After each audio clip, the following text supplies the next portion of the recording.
Hello everyone, welcome back to Believer Science Academy, Bengaluru. This is topic of the day session. In this session, we will be discussing a very important topic, that is budget 2025-2026. We will see the summary of the budget and important highlights. Okay. So this will be a two-part video because budget is a very lengthy one. So we'll be covering the aspects of budget in two videos. In today, we'll be discussing about various aspects of budget, and tomorrow we'll be discussing about budgets and various sectors and the related schemes of the government of India. So the Union Finance Minister presented the Union Budget of 2025-26 with the theme Sabka Vikas, aimed at balanced regional growth. That is the aim of budget 2025-26. So before we understand the budget, we have to understand the constitutional basis of union budget. It is mandated by Article 112 of the Constitution. So it is constitutionally mandated. The word budget is not used anywhere in our Constitution. Instead, it is called as annual financial statement, which is outlining receipts and expenditures from April 1 and March 31. Okay, so this is the financial year from April 1 to March 31. That is why that is what annual financial statement is. Within this, when the budget is presented, there are three estimates. One is current financial year estimates, which will be considered as a revised estimates, and then upcoming financial year estimates, and then past year's actual expenditure. This is what we are expending for the current year, and this is what we are expecting for the upcoming year. Here it will be revised because you will be giving the upcoming financial year in the previous year as well. So you will revise it for the current year, and this is the actual performance or actual expenditure of the past year. Okay, so these are the three documents which will be presented along with the budget. So the funds or the document is or the budget is divided into three funds: consolidated fund, contingency fund, and public fund. So consolidated fund is anything related to government of India is considered into the consolidated fund of India. Contingency fund, contingency, the very name itself is that can be used in emergency. It will be under the discretionary power of president. And public account, whatever the fund which is not included in the consolidated fund of India, it will be included in public account. These are the three accounts. And through Fiscal Responsibility Budgetary Management Act of 2006, the act mandated three more documents to be presented every year along with the document of budget. So those three documents are, first one is macroeconomic framework statement. This statement talks about economic trends, GDP growth, and inflation and other macroeconomic terms. Second one is medium term fiscal policy statement. Here, this is the government's 3-year fiscal policy strategy. Okay, upcoming 3 years fiscal policy strategy will be laid out in the medium term fiscal policy.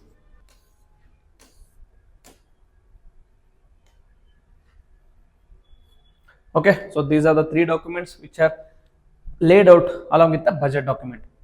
And a day prior to the budget presented by the Union Finance Minister, economic survey will be presented by Chief Economic Advisor. Okay, so be thorough with this point. It is present, the budget is presented by Union Finance Minister, but it is laid down by President of India. Okay, so that is the constitutional mandate as well as legal aspects of budget. So here the first part of the budget will be dealing with the facts and the developments that have taken place over the years in budget. So first one is budget 2025 and 26, reforms as the fuel of growth. So here the Union Finance Minister talked about the important aspects of government of the present day government, that is led by the BJP government. So they talked about various aspects of development that have taken place during their tenure. So the first one, they talked about over the past 10 years, the government has implemented key taxpayer friendly reforms, including faceless assessment, taxpayers charter and faster refunds, and 99% of returns on the self-assessment, and Vivad Se Vishwas scheme for dispute resolution. These are the acts which are taken with respect to reduce or taxation, increase taxation and reduce tax related disputes. Okay, so these are the reforms with respect to taxation in India. And reaffirming the commitment to trust first, scrutinize later, the finance minister emphasized continued tax reforms to enhance convenience for taxpayers. So you can expect more tax reforms in the coming years. Then financial sector reforms and development as outlined in the Union Budget 25-26. So the budget 25-26 introduced key reforms to improve compliance, attract investments, and build a strong regulatory environment by FDI limit in insurance. That the FDI limit in insurance was raised from 74% to 100% for companies investing in the entire premium in India. This is very important. It has been raised from 74 to 100% for only those companies that are investing the entire premium in India only. Okay, so not for the companies which are earning the premium from India and then investing their other countries. Those countries it is only till 74% only, but rest of the countries it has increased to 100%. Then light touch regulatory framework, which focuses on trust based governance to boost productivity and employment. Okay, then the key measures for a modern regulatory system include high level committee for regulatory reforms such as review non financial sector regulations, licenses and permissions, strengthening trust based governance and ease of compliance, provide recommendations within 1 year. Then investment friendliness index of the states. This was launched in 2025 to promote competitive cooperative federalism.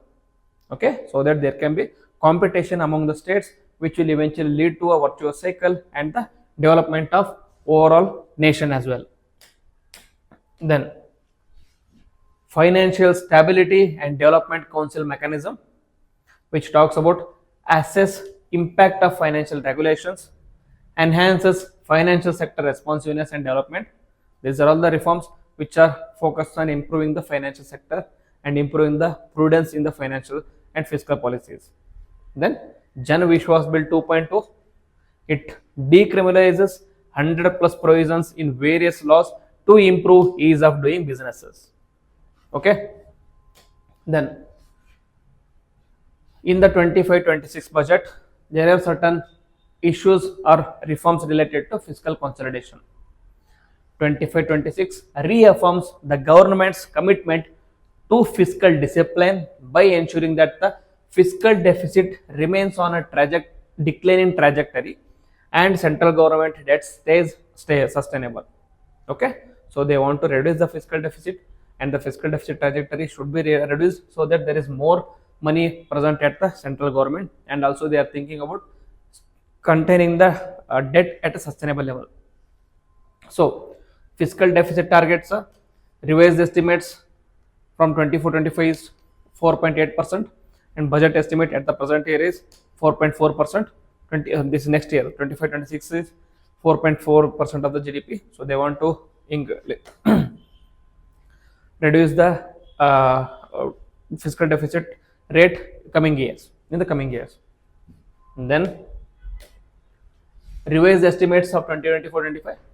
So the total estimates excluding the borrowings are rupees 31.47 lakh crore and net tax receipts are 25.57 lakh crore.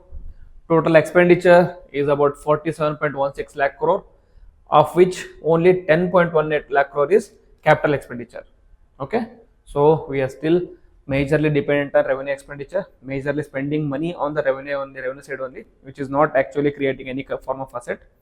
So in the coming years we should shift from revenue expenditure towards capital expenditure, so that along with the expenditure we are creating certain capital, we are creating certain asset. which can be used for economic development. Then revised estimates from 24-25. The total receipts excluding borrowings is rupees 31.47 lakh crore. Net tax receipts is 25.57 lakh crore, and total expenditure is 47.16 lakh crore, and the capital expenditure is 10.18 lakh crore. It is almost on the similar level to revised estimates. Then, so budget estimates for the coming year 25-26 is that total receipts excluding the borrowings should be around 34.96 lakh crore, and net tax receipts around 28.37 lakh crore, and total expenditure around 50.65 lakh crore. Okay, and then other highlights of the budgets in 25-26 include reposing faith on middle class in nation building. The union budget proposes new direct tax slabs and the rates under new income tax regime. This is the very important. The facts are one thing, the measures taken are the main thing. Okay, so there was a middle class tax relief and personal income tax reforms in the present budget. So no income tax on total income up to 12 lakh rupees per annum under the new tax regime. Salaried individuals earning up to 12.75 lakh per annum will pay nil tax after a 75,000 standard deduction. And estimated revenue loss of 1 lakh crore due to new tax expenditure, which has been criticized by many, but government is moving towards relief for the middle class at the moment. Okay, and they are thinking for different areas where they can result in or create revenue. And TDS TCS rationalization, that is a senior citizens tax deduction limit on interest was doubled from 50,000 to 1 lakh. TDS threshold on rent was raised from 2.4 lakh to 6 lakh per annum. TCS collection threshold increased to rupees 10 lakh, and delay in TCS payments are decriminalized. That is following the TDS decriminalization. Okay, so if you are delayed in paying the TCS or TDS, then you are not criminalized. You will be penalized but not criminalized. Okay, and compliance of ease and incentives. Upgraded return filing period extended from 2 years to 4 years. Registration period for small charitable trust increased from 5 to 10 years. Small facts but not very important. And then the annual value of two self-occupied properties can be claimed as nil without conditions. And National Savings Scheme withdrawals post August 29, 2024, and NPS National Pension Saving Vatsaraya accounts exempted from the tax. Okay, so there are many aspects where the tax relief has been provided to salaried employees up to 12 lakhs, and to people living on TCS TDS they have been decriminalized, and for the people or like people under NPS Vatsaraya and national savings schemes are exempted from tax. Okay, and with respect to ease of doing business and investment promotion, a new scheme for international transaction, that is arm's length pricing for a block period of 3 years to ensure tax certainty. Okay, so arm's length pricing has been issued for the 3 years, the coming 3 years, so that there is a tax certainty, so that they are not double tax in both the countries of this country and other country. Okay, so arm's length price is something where a subsidiary company is in India and the main company is another place in another country. The main company is selling a good at a different rate, and the subsidiary company in India is selling at a different rate. Okay, both are different rate and both are subject to different tax. So that in order to bring synergy between both the prices where they are sold in the particular nation and where they are sold in India, there is a arm's length price. Okay, where the companies or subsidiary companies and the owner companies agree with the government that we are going to provide or pay the taxes at arm's length price, so that don't double tax us. Okay, then presumptive taxation for non-residents, which is applicable to those offering services to electronics manufacturing companies in India. Then tonnage tax benefits extended to inland vessels as well. So for startup incentives, incorporation period extended by 5 years. Then for infrastructure investment boost, sovereign wealth and pension fund investment deadline extended to March 31, 2030, and then customs reforms and trade promotion, where they focused on industrial tariff rationalization, that is removal of 7 tariffs and introduction of a single cess or surcharge per category. Okay, so that they rationalize, instead of providing like many more taxes, you can now just provide one cess or one surcharge. And healthcare and essential medicines, 36 life-saving drugs for cancer, rare and chronic diseases were fully exempted from basic custom duty. Okay, what is custom duty? Custom duty is a duty which is imposed on the imports from different country. If you exempted, or if you completely removed the basic customs duty on these goods or these drugs, then they will be less cheap. They are more affordable or accessible to the common people of India. Okay, with the custom duty, they will become more costlier. Now, because the custom duty has been reduced, they are cheaper now. Then 37 medicines and 13 patient assistant program drugs are also exempted under this one. Okay, so there is a more emphasis on improving the healthcare of Indians. Then, in order to boost for domestic manufacturing, 25 critical minerals such as cobalt powder, lithium ion battery, waste, lead, zinc, etc. were fully exempted from the basic customs duty. Very important. And textile sector support, 2 more shuttle-less looms fully exempted. BCD on knitted fabrics increased to 20% or 115 rupees per kg, which is higher. Then electronics and Make in India, government is also promoting Make in India and electronics in India. So BCD on interactive flat panel displays raised to 20%, that is basic custom duties, and BCD on open cells reduced to 5%, parts of open cell fully exempted, so that the raw materials are easily available to the Indian manufacturers and they can produce more electronic goods within India instead of importing from other countries. Then lithium ion battery manufacturing was increased to 35. Then, with respect to shipbuilding industry, BCD exemption on raw materials extended for 10 more years, and export promotion measures include handicraft exports facilitated with BCD exemptions, so that handicraft industries are improved. Then leather industry support, BCD fully exempted on wet blue leather to boost value addition and employment. This is very important, leather industry support, because many industries, especially in northern states, are involved in leather industries, so that you can, in order to improve the employment, in order to improve their contribution to the economy, leather industry startup has been taken up. Then support has been given up. And for fisheries export support, basic custom duty on frozen fish paste reduced from 30% to 5%, and basic customs duty on fish hydrolysate for shrimps or fish feeds reduced from 15% to 5%. So this is in order to improve the export. They have reduced the export custom duty or custom duty. When you are exporting, it is the export custom duty. When you are importing, it is the import custom duty. So they have reduced the export custom duty. As a result, now they can sell them in the foreign market at a competitive price. And then under the vision for Vikasit Bharat, Finance Minister Nirmala Sitharaman highlighted democracy, demography and demand as the key pillars of India's growth.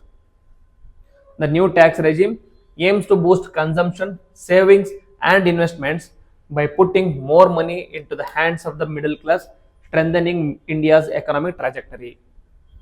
So they are focusing on consumption-led growth.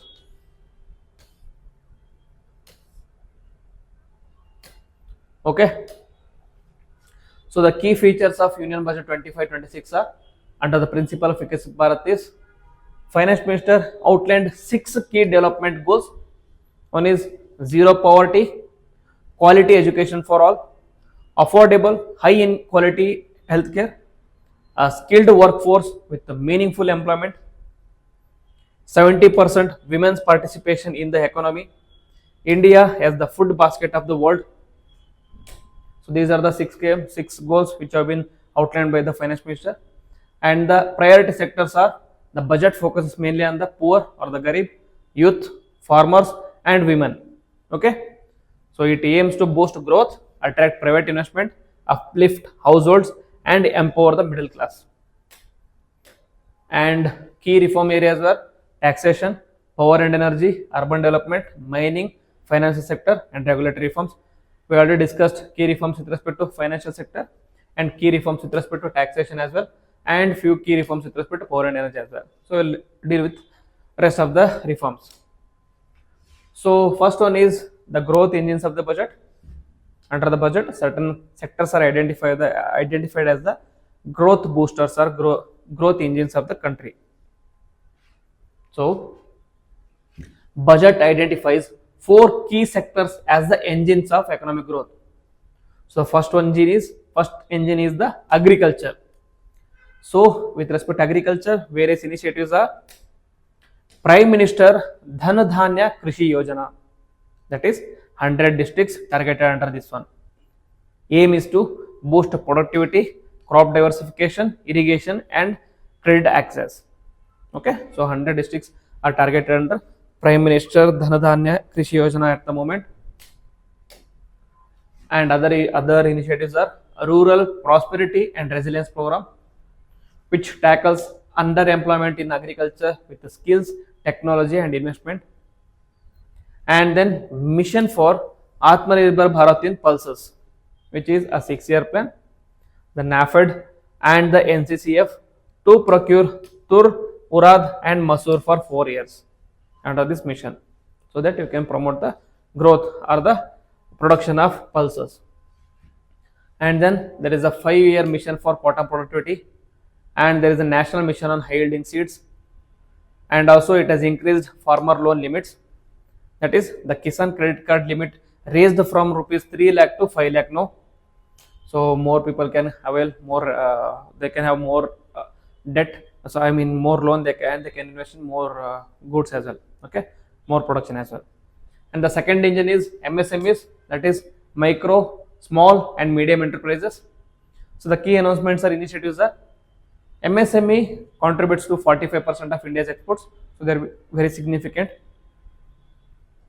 MSME classification limits has been increased, that is investment limit raised by 2.5 times, turnover limit doubled, okay, from whatever it was in the previous times. So enhanced credit availability with the extended guarantee cover, so that credit is readily available for the MSMEs. Support for women SC/ST entrepreneurs. There is a new scheme for 5 lakh first time entrepreneurs, 2 crore term loans over 5 years. Okay, few important points. And boosting made in India manufacturing. Here, this is very important. Toy manufacturing initiative under Made in India scheme. National manufacturing mission to support industries in India. And the third engine is investment, so that is focusing on investment in people. Under this,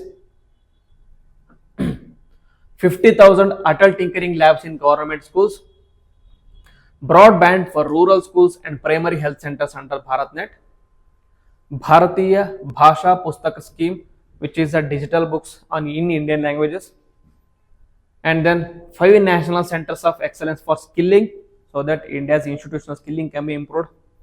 500 crore for AI in education. Okay, so India is also focusing on driving technology in education.